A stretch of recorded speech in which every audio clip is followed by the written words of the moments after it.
አሁን ደግሞ ከዳኒ ጋር ሊሳሳሙ ሲሉ ነበር ካሌብ ወደ ውስጥ የገባው። ድንገት ነው የደረሰባቸው። መቼም አይቷቸዋል። ነገር ግን ምንም ነገር አይናገራቸውም። ያው ሁሉንም ነገር ስለሚያውቅ ማለት ነው። እነሱ ግን ከዛ ዞር እስከሚል ድረስ ነበር እሱን ሲታገሱ የነበረው።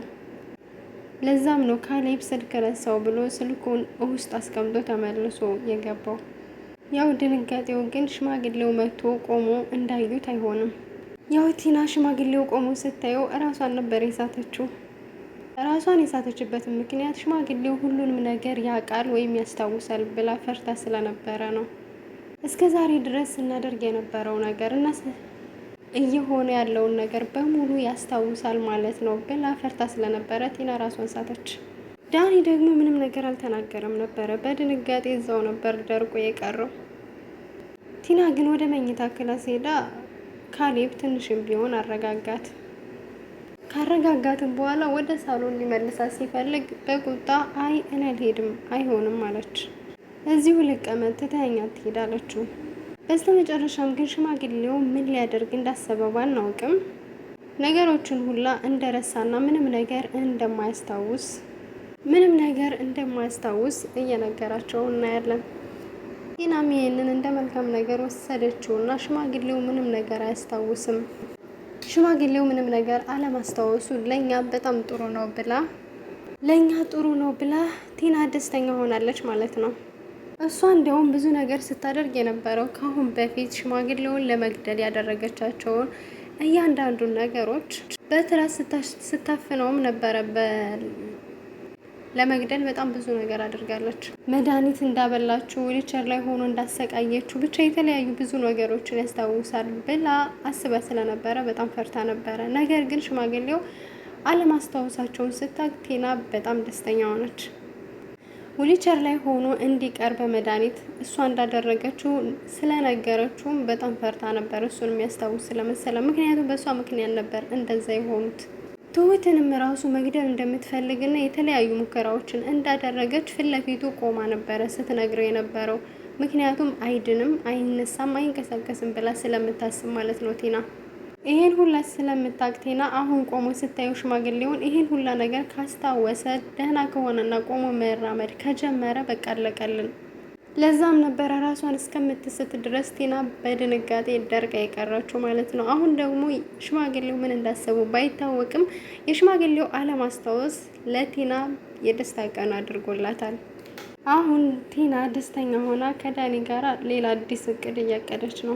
ምክንያቱም ሽማግሌው በእሷ ቤት እንደማያስታውስ ነው የምታውቀው።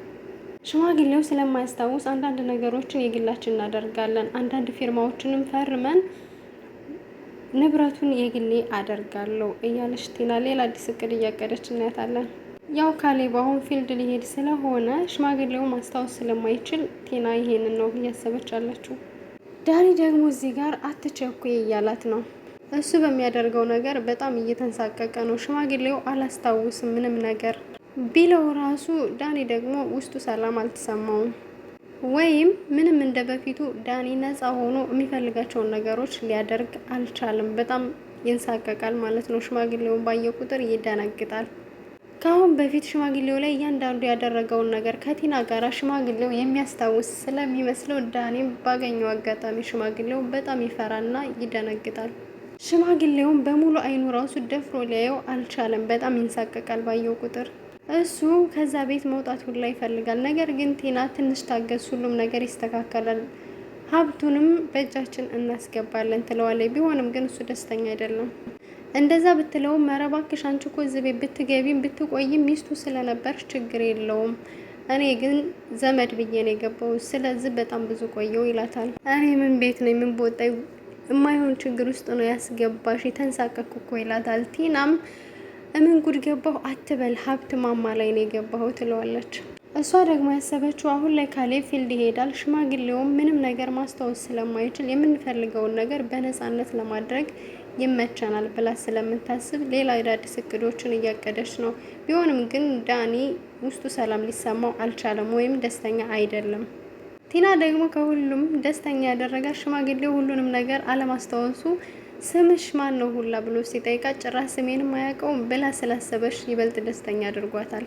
እዛ ጋር ካሌብንም ሁሉንም እንደረሳ ነው ሲናገር የነበረው። ስለዚህ ቲና ደግሞ ስራዬን ለመስራት ይሄ ለኔ አመቹ ጊዜ ነው ብላ ስላሰበች በጣም ደስተኛ አድርጓታል። እንዲያውም ቲናን ልጃችሁ የት ነው ብሎ ሲጠይቃት አረ ልጅ አልወለድንም ትላለች። ሽማግሌው እዛ ጋር ድራማ እየሰራባቸው ያለው ልጅ እንዳላቸው እንደሚያውቅ እያስመሰለ ነበረ። ነገር ግን ቲና ሁሉንም እንደረሳ ስላሰበች ደስተኛ ሆናለች።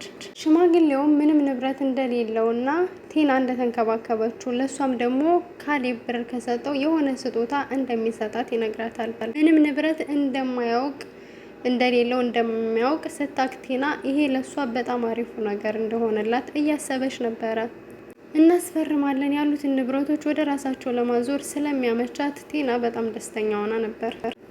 ስለዚህ ለማስፈረም ቲና አመቺ ሰዓት አገኘው። ካሌብም እንቅፋት እንዳይሆንብኝ ፊልድ ሊሄድ ነው ብላ ስላሰበች ይበልጥ ሌላ ደስታ እየተሰማት ነው ማለት ነው። ቲናም ሽማግሌውም ሳትታመን በፊት ድሮ ጤነኛ እያለ ምን ነበር የምታደርግ ብላ ስትጠይቀው ከጓደኞቹ ጋር መዝናናት፣ መጠጣት እንደሚወድ ሲነግራት ነበር። ቲናንም ለምን ወጣ እንልም አትጋብዥኝ መጠጥ ብሎ ሲጠይቃት እናያለን። እሱ ራሱ ደስተኛ ሆና ተቀብለዋለች ማለት ነው። አሁን ላይ ሽማግሌው የሚያሳስበው ወይም የሚያሰጋው ነገር ቢኖር አሁን ላይ መጠጥ ልጋብዝ ብላ ይዛ ወጣ የሆነ መድኃኒት በጨመርበት የሚለው ነው። ያው አሁን ላይ ቲና ተንኮሎቿን እንዳላቆመች ስለሚያውቅ ያው ሁሉንም ነገር ሽማግሌውን ለቲና እንደረሳላት ነው እንጂ የምታውቀው ካላማዋን ስታስተካክል እንቅፋት እንደሚሆንባት አስባ የሆነ ነገር እንዳታደርግ ብሎ ስለሚያስብ ሽማግሌውም ቲናን ይጠረጥራታል ማለት ነው። እነሱን ለመግደል እነሱ ላይ ተንኮል ለማድረግ የሚለውን ስላልተወቹ አሁንም ከዳኒ ጋር ያንን ነገር እንደምትቀጥል ነው የምታወራው። ይህንንም ደግሞ ሽማግሌው ስለሰማ አያምናትም ማለት ነው እዛ ጋር። ስለዚህ ሽማግሌው ተዘናግቶ በመሀል መጠጥ ልጋብዝ ብላ የሆነ መድኃኒት አድርጋ እንዳትሰጠው ቲናን ይፈራታል ማለት ነው። መጠጥ ልጋብዝ ብላ የሆነ መድኃኒት አድርጋ እንዳትሸውደኝ በሚል እንጂ ሽማግሌው አሁን ላይ ደህና አድርጎ ሸውዷቸው ሌላ ጨዋታ እየተጫወተባቸው ስለሆነ እሱም ተመችቶታል። ካሌብም አሁን ላይ ከቤት ወጥቶ ሲሄድ ትሁትን ትንሽ ብቻ ታገሺ አባዬ የሆነ ነገር አድርጎ ሁለቱንም ከዚህ ቤት ያወጣቸዋል። የካሌብ አባትም እዚህ ጋር ነገሮችን እረሳው ብሎ የሆነ ነገር ሊያደርግ ይችላል። ምን እንደሚያደርግ እንግዲህ አይታወቅም። አብረን የምናየው ይሆናል ማለት ነው። እነ ቲና ላይ ምን አድርጎ አዋርዶ ሊያስወጣቸው እንዳሰበ እንግዲህ አናውቅም። በቀጣይ ቪዲዮ የምናየው ይሆናል። እስከዛው ድረስ በያላችሁበት መልካም ጊዜ ይሆንላችሁ። ለቻናላችን አዲስ የሆናችሁ ሰብስክራይብ በማድረግ ቤተሰብ ይሁኑ።